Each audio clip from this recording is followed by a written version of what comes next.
20h, Daniel Riolo, Jérôme Roten, bien sûr. Ce soir, record d'appels au 32-16 et de tweets sur l'hashtag RMC Live. Les sujets là font réagir, que ce soit Deschamps avec Jérôme, Raiola, Daniel, le PSG, Verratti, Ben Arfa.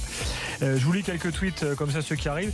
PSG Info qui lui dit attention, ce sera peut-être plutôt le Chili qui va faire les barrages parce que le Chili est en train de perdre. Ils sont face à la Bolivie 1-0 là. La Bolivie vient de marquer. Donc 1-0 pour les Boliviens. Jifa qui lui dit moi Ben Arfa je le trouve bon dans ses films mais seulement quand ils sont muets, dit-il. Donc ces petites communications. Beaucoup de réactions sur Ben Arfa. Et d'ailleurs on nous rappelle que Jérôme, tu as vécu la même chose avec le PSG. Ouais. Après c'était différent. Moi j'avais demandé à partir, je voulais plus avec ces dirigeants de l'époque. Mais mais c'est bizarre parce que Sankaré, je me souviens, et c'était même Vincent Guérin, il nous avait mis à dispo un entraîneur qui avec la licence, et Sankaré s'entraînait du footballeur. Ouais, il s'entraînait et je sais pas pourquoi parce que Sankaré était jeune à l'époque. Alors est-ce qu'il s'était chopé aussi, voulait partir, je me souviens plus trop. Mais en tout cas, cette situation, moi c'était pas la même qu'Athème, mais je te dis après quand tu dois réintégrer, parce qu'à la fin du mercato, tu dois réintégrer l'effectif professionnel dans tous les cas, et que c'est pas fait et qu'ils tiennent pas leur parole et qu'ils te mettent encore à l'écart, là c'est scandaleux, tout simplement. C'est pour te faire péter un câble. Mais les contrats, s'ils veulent plus de Ben Arfa, je te dis. Ils font un chèque, il partira. Que moi j'ai du mal à comprendre quand même. Ben Arfa, pourquoi est-ce qu'il ne s'assied pas sur cette somme s'il a signé libre quelque part? Quand tu signes libre, pas un joueur de foot, Jérôme ne le comprend pas. Il dit que c'est scandaleux. Attends, laisse-moi le mot. Quand tu signes, s'il vous plaît, quand tu signes libre quelque part, tu as un chèque à la signature. D'accord. Donc en fait, au final, il va s'y retrouver. Il va peut-être même. Qu'est-ce qu'il va s'y retrouver? Si c'est qu'une question d'argent, il va peut-être même prendre plus d'argent en signant ailleurs. Il n'a rien à cirer de jouer au foot, Ben Arfa. Un jour, il faudra peut-être se mettre ça dans la tête aussi. S'il avait quelque chose à faire, on l'aurait vu depuis des années. Même au niveau gestion de carrière. Alors tu contredis Gilbert dans ce qu'il dit. Gilbert dit s'il résilie et qu'il arrive à trouver un club où il gagnera plus d'argent, s'il le fait, s'il a plus d'argent, il dit qu'il va s'y retrouver. Il ne veut pas dire ce qu'il a pas dit. Mais il peut quand même gagner plus avec une prime à la signature. Mais demain, toi, tu es là avec un certain salaire, on te dit non, on veut plus de toi. Bah là, tu dégages. On veut plus de toi. Vas-y, résilie. Tu vas résilier ton contrat, toi, Daniel Riolo, le grand Daniel Riolo qui laisse. Tu vas te le faire. On va te dire, non, on veut plus de toi. On en a marre de t'entendre. Tu dégages. Tu vas faire quoi, toi? Jérôme, je pense que on va te mettre dans la cave là. Je pense qu'il y a des réalités qui t'échappent. Mais non, ni moi ni Gilbert ne gagnons 8 millions à l'année. Ah ouais, mais je pense que c'est quelque chose que tu ne dois pas. On est à 7, c'est un scandale. On va te l'avouer. Avec Gilbert, on va t'avouer qu'on n'est pas à 8 millions l'année. D'accord. Voilà. Donc tu le savais pas. Maintenant ce soir, c'est une confidence qu'on te fait à toi. Je peux te dire quoi qu'avec les mallettes du Qatar. Ouais, mais ça, c'était de côté. Tu sais. Et on va te faire une autre confidence. Si on se barre des RMC comme ça du jour au lendemain, à côté, on va pas nous donner une prime de 3-4 millions à la signature et on ne nous proposera pas un minimum de 2-3 millions comme on lui proposait en Turquie pour jouer au foot par an. Voilà, c'est une autre confidence. D'accord, ouais. Donc avant c'est qu'on le se montant, fasse 8 millions dans notre vie, qu'il a raison de s'asseoir dessus. Comme il a déjà passé un an au PSG, qu'il les a pris ces 8 millions, je pense que nous, avant qu'on les touche, il va se passer un petit peu de temps. Mais c'est vrai qu'en effet, ça ne sert à rien de discuter parce qu'il y a un vrai décalage entre toi et moi là-dessus. Il y a un vrai décalage. Non, mais c'est vrai, c'est vrai. C'est pour ça que je m'étonne que tu parles de football encore avec cet avis-là. Tu vois, avec cette. Demande ton avis, Jérôme. Je suis étonné, franchement. Oui, parce qu'en fait, il faudrait qu'en fait, intéresse-toi à d'autres métiers avec moins d'argent dedans. Et peut-être que ça sera différent. Mais là, on peut pas avoir le même avis. Non, mais je suis con comme tous les footballeurs. Tu sais, c'est ce que tu penses. Mais moi, je pense aussi d'autres choses de toi ou de vous. Je te pose une question. Certains, c'est tout. Là, je te parle juste en termes de gestion de carrière. Si tu étais le conseil de Ben Arfa, aujourd'hui, parce que Jean-Jacques Bertrand, qui est aujourd'hui le conseil qui est son avocat, semble plutôt aller dans le sens du joueur pour continuer le bras de fer. Est-ce que toi tu lui dirais arrête le bras de fer et sors par le haut du truc ou continue le bras de fer? Là. Mais je peux pas mettre à sa place. Ce que je veux dire, et bien sûr que quand et comme Athème, il faut pas me dire qu'il est content de cette situation-là. Il a envie de jouer au football. Après, il y a des contrats qui ont été signés, des paroles qui ont été données, et peut-être que tout ça, on n'est pas au courant. Et c'est pour ça qu'il a cette réaction aujourd'hui avec le club. Tu sais pas, il a vécu une année compliquée l'année dernière. Il a fait des erreurs. Il a aussi fait des efforts. On lui a peut-être promis des choses, et puis ça se vérifie pas aujourd'hui. Il y a plein de choses qui rentrent en ligne de compte. C'est pour ça qu'il faut arrêter de voir avant tout les sommes astronomiques. Oui, bien sûr qu'il a un salaire qui est énorme, comme tous les joueurs quasiment du Paris Saint-Germain. Mais aujourd'hui, il est tellement dans une situation compliquée parce qu'il misait beaucoup sur l'année dernière.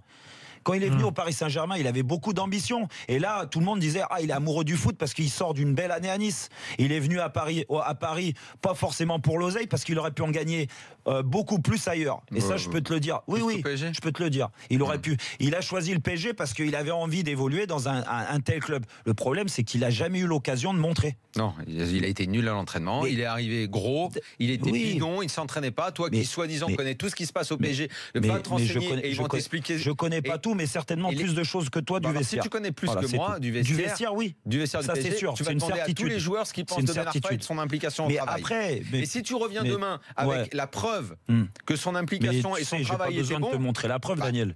C'est que moi, je sais ce que je dis. Si je le défends aujourd'hui, c'est que j'ai aussi... Si tu viens demain soir, après t'être renseigné... Mais je me suis renseigné sur lui, t'en fais pas. Alors, si tu es déjà informé, alors encore une fois, affirme-moi là qu'il a fait absolument tout ce qu'il fallait. Il a fait. Mais est-ce que tu m'écoutes?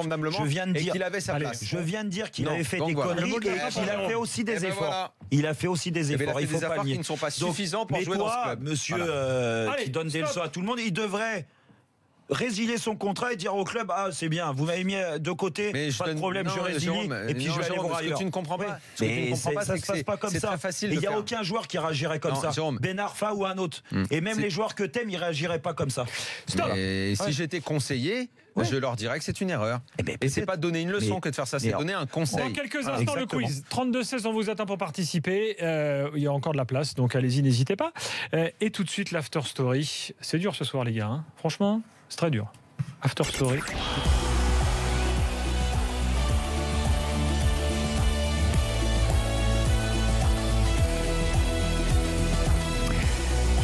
Une histoire qui va vous interpeller ou que vous allez découvrir peut-être. En tous les cas, c'est une histoire étonnante dans l'After Story, nouveau rendez-vous de l'After qui vous permet d'en savoir un peu plus sur l'histoire de notre sport préféré ou de redécouvrir des histoires que vous ne connaissez pas. L'histoire ce soir d'Alexandre Villaplane, premier capitaine de l'équipe de France de foot lors d'une grande compétition. C'était en 1930. Nous sommes au tout début du XXe siècle. L'arrière-grand-père de Jérôme Rotten est cultivateur de melons à Châtenay-Malabry. Les grands-oncles de Daniel Riolo et Pascal Duprat sont dans la même classe. Ils s'entendent pas trop d'ailleurs, écoutez. Normalement, un mec qui me traite de sauciflard, comme j'ai une paire de couilles, je lui fends le crâne.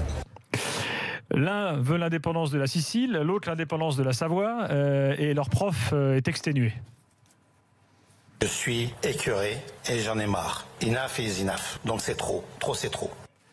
Tout à fait d'accord avec Michel. Alexandre Villaplane, donc né en Algérie en 1905, ses parents français étant installés à Alger à cette époque. Il grandit ensuite à Sète. C'est là qu'il se met au foot.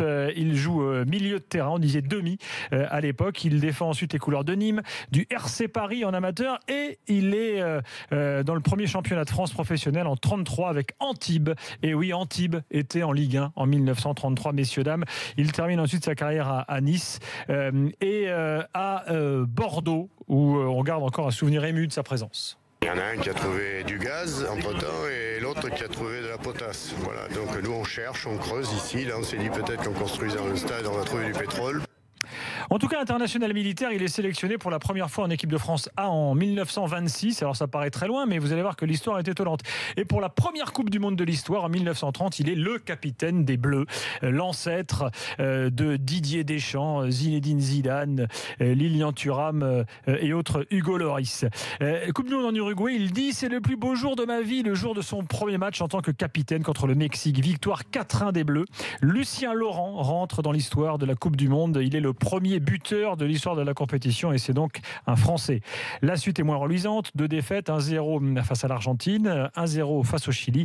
La France est éliminée au premier tour, mais la presse à l'époque salue la prestation d'ensemble des hommes de Raoul Caudron. Raoul Caudron, eh oui, c'était lui le sélectionneur à l'époque. Villaplane est considéré comme le meilleur joueur français de l'époque. Dépense d'énergie, finesse, qualité de passe, contrôle, jeu de tête. Le gars a tout. Mais c'est là que ça commence à partir en vrille. Au début des années 30, il signe au Racing à Paris. Et là, le gars ne pense qu'au fric. On y revient. Les gars, ils délaissent le foot pour la vie nocturne parisienne et surtout pour les champs de course. Et oui, il est passionné par les canassons, bien avant Luis Fernandez et Jérôme Rotten. C'était facile celle-là. Un paquet de points communs entre Villaplane et Jérôme là, depuis le début. Là. Le foot passe au second plan et maintenant, sa principale préoccupation, c'est la thune. Villaplane devient même un petit escroc condamné à 6 mois de prison pour une affaire de paris hippique truqué. Toi, t'as jamais fait ça, non, jamais. Jérôme. Le foot français devient un professionnel et Villaplane se dit, bah tiens, moi je vais me relancer. Il retourne à Antibes, mais il est viré du club parce qu'il a tenté d'acheter les matchs. Bref, le gars part complètement en live et là arrive la Deuxième Guerre mondiale. C'est l'escalade. Il participe au marché noir, raquette de juifs, 2 mois de prison pour Rossel en 1940. Il sort de prison. Il est recruté par Henri Lafont, le futur chef de la Gestapo française. Il fait preuve d'un zèle incroyable dans la traque des ennemis de l'Allemagne. Il se spécialise dans le racket des vendeurs d'or. Il joue au foot là. Ah, il a arrêté sa carrière. Il est devenu collabo, notoire, affiché. En 1944, il est promu sous-lieutenant SS.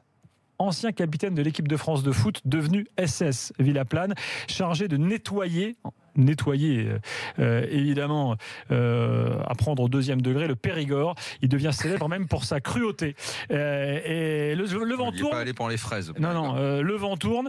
Il sent que les nazis ne pourront pas gagner la guerre. Il tente de se couvrir, mais c'est peine perdue. La répression est là. La tête de la Gestapo française tombe.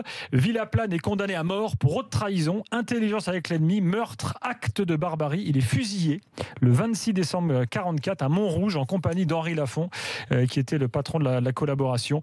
Voilà, il a donc été le premier capitaine de l'équipe de France dans une grande compète et il a terminé SS et fusillé. C'est pour ça qu'on en a peu parlé quand même de ce mec-là. Autant Lucien Laurent a toujours parlé. C'est une histoire incroyable. Mais le premier capitaine des Bleus, c'est la première fois que j'en entends parler. Bah voilà, je voulais vous raconter cette histoire que pas beaucoup de monde connaît. C'était l'after story. Ça ne suscite pas beaucoup de réactions, je dois dire. Donc on passera à un autre after story demain soir. Et ça va être parfait parce que ça va nous laisser un peu plus de temps pour le quiz dans quelques instants. Un quiz que je vous promets souriant ce soir. À tout de suite.